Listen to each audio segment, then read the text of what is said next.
Hi, I'm Kate, Plastic-Free Mermaid. Thanks for tuning in to this interview series with Helena Norberg-Hodge. Today's episode is about climate change.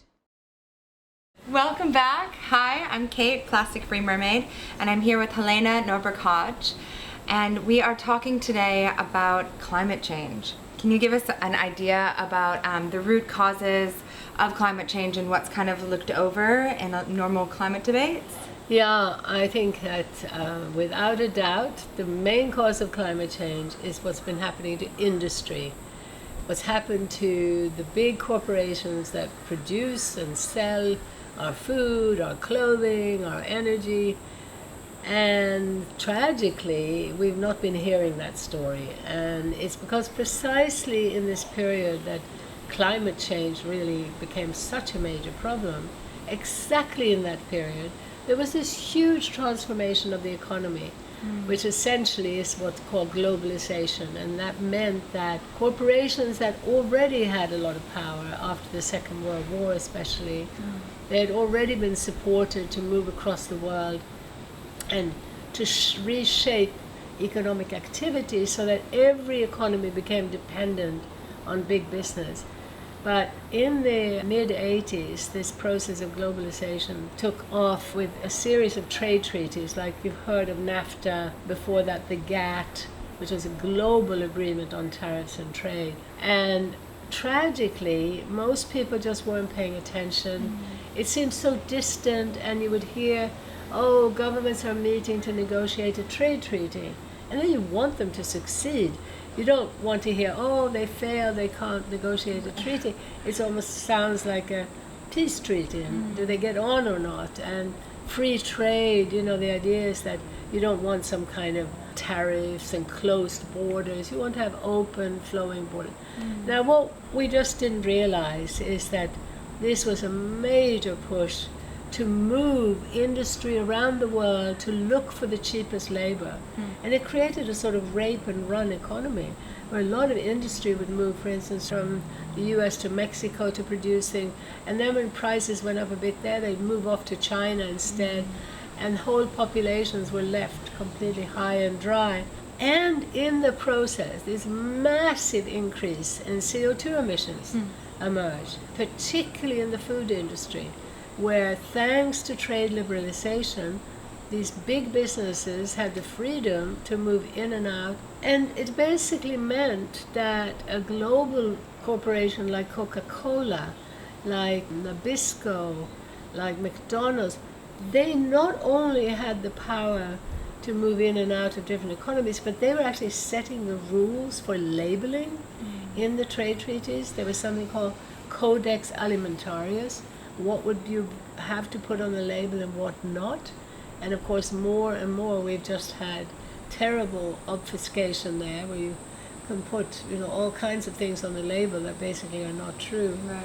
So, what happened as the economy shifted to allow business to become so global was that regularly governments ended up importing and exporting the same product. The US exporting 1 billion tons of beef, importing 1 billion tons of beef. And this is going on routinely across the world, products shipped back and forth. And, Al Gore, bless him, I did meet him. I tried to talk to him about the trade treaties, wasn't interested. And as he announced to the world about climate change, he was talking about individuals. He said nothing about the fact that right at that time, free trade treaties, which he supported, were being negotiated. That meant that bigger and bigger industries were moving across the world, leaving lots of towns like Detroit and all kinds of places without jobs, and shifting the jobs to where labor was cheap, so to poor countries. No mention of that in terms of climate change. And then no mention of the fact that when all the goods we need have been transported around the world, we have increased emissions massively and unnecessarily. Now imagine if we sat down in each of our countries and ate our basic food needs, not everything, but the basic food needs from our country or from our region. No multinational would make money. There'd be lots of farmers, businesses, medium-sized, larger, that would be making money. But it's this swapping means that giant global corporations make money and in the process destroy so many jobs, so many livelihoods, and so many whole towns, even smaller cities. The really important message is that it's creating livelihood insecurity.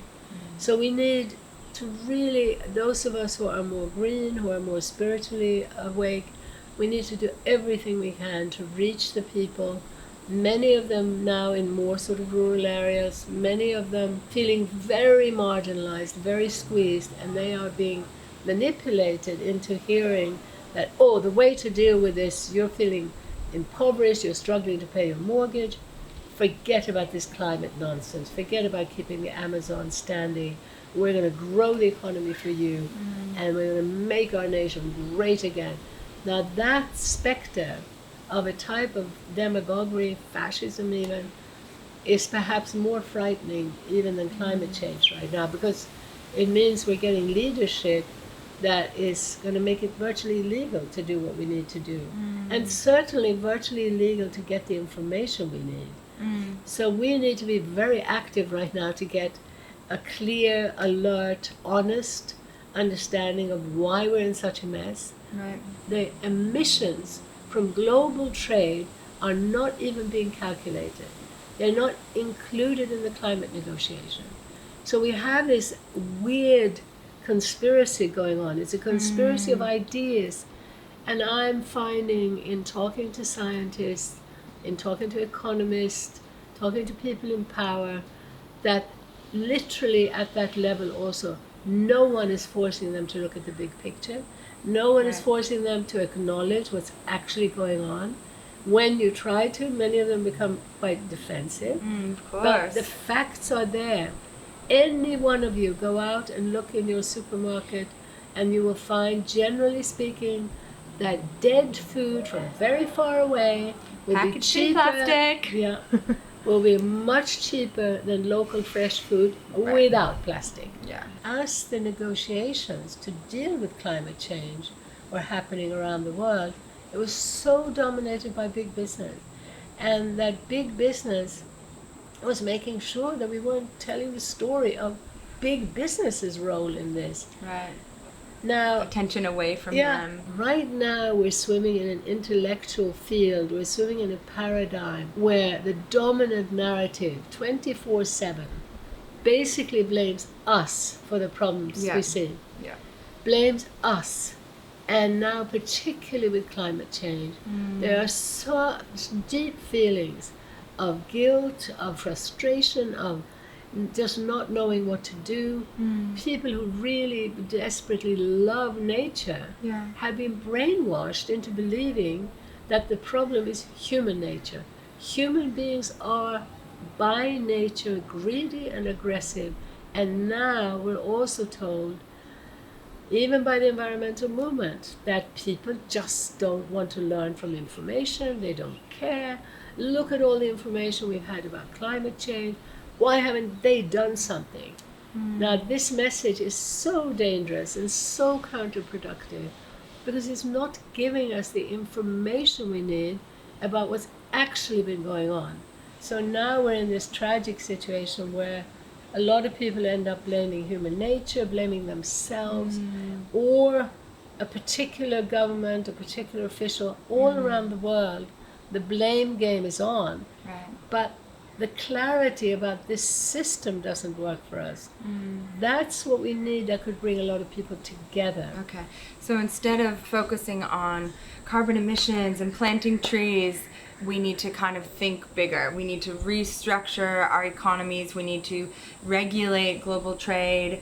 Is that kind of where the focus should be? Like, what are our conversations are so carbon-centric? Yeah. So the carbon-centric conversation comes entirely from big business.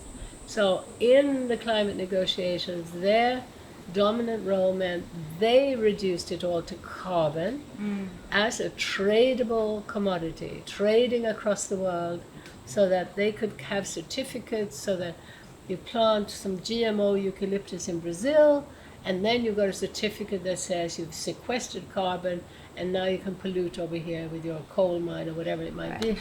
So it is a very unfortunate... Another trade. It's like a carbon trade. Yeah. And it's reducing it all down to an entity also, which most human beings can't see, can't touch, can't smell, can't measure. So it's a very unfortunate focus. Can you give us your takeaway message on climate change? Yeah, my takeaway message on climate change is that we have not had adequate information about the main cause of climate change. And the main cause of it is an insane trading system where countries are importing and exporting the same product, where apples are flown from England to South Africa to be washed, where fish is flown from Norway to China to be deboned, and on and on and on. Those emissions are not being discussed, they're not being calculated, and instead it looks as though we, as individuals and as consumers, are not pulling our weight. A lot of this stuff we don't even know about, and actually even in the corporate world and in the government world, most people don't know about it. So the first item on the agenda is to get really properly informed about why the emissions have not gone down but continue to increase. What is the reason, the real reason? Very important about that is we can move away from self-blame and crippling, frustration, blaming humanity, blaming ourselves. There's no need to blame anybody. It's about really stepping back to understand the system. This could happen very quickly. Just help us get out the message about insane trade. Then the action needs to come from very strong civic society demands on government, working with business. We need to shift how we tax, subsidize, and regulate. And we could actually more or less overnight end insane trade with minimal damage to jobs and people. So it's a really positive message. Help to get it out. Yes, share this video, share Helena's work, The Economics of Happiness, Local Futures. It's so important that we continue to educate each other, educate ourselves, and talk amongst each other about these solutions and ways to make change on the global and local levels. Thanks so much for watching. Be sure to check out the previous episodes if you're just tuning in, as well as next videos in this 5-part series. You can find out more about Helena's work at localfutures.org. Be sure to subscribe to my channel for more epic videos and follow me. Just search Plastic Free Mermaid. Thanks!